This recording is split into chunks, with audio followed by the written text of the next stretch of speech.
அனைவருக்கும் வணக்கம். வாழ்க்கையில பலம் வேணுமா விவேகம் வேணுமா அப்படிங்கிறத நம்ம யானை கிட்ட இருந்து கத்துக்கலாம். ஒரு யானை என்ன பண்ணிருக்கு, காவேரியில குளிச்சுட்டு கரையில அப்படியே நடந்து வந்துட்டு இருக்கு. எழுத்தாப்புல ஒரு பன்னி வருது, சாக்கல்ல இருந்து உருண்டு பிறண்டு அது வருது. இது யானை கொஞ்சம் அப்படியே ஒதுங்கி போச்சோம்.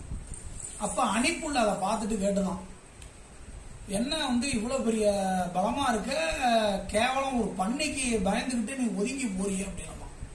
அப்ப யானை சொன்னிச்சான், நான் பயப்படல, அது எங்கேருந்து வருது பாரு, சாக்கல்ல இருந்து வருது, போய் குளிச்சுட்டு வரணும், கொஞ்சம் விலகி போயிட்டோம்னா அது பாட்டுக்கு போயிடும்ல அப்படின்னு தான். இதுல இருந்து நாம ஒண்ணு கத்துக்கணும்.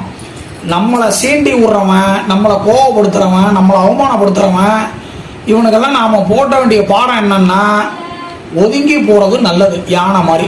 அதனால இந்த நேரத்துல யானையை நினைச்சுக்கங்க. வாழ்க்கை சுபிட்சமா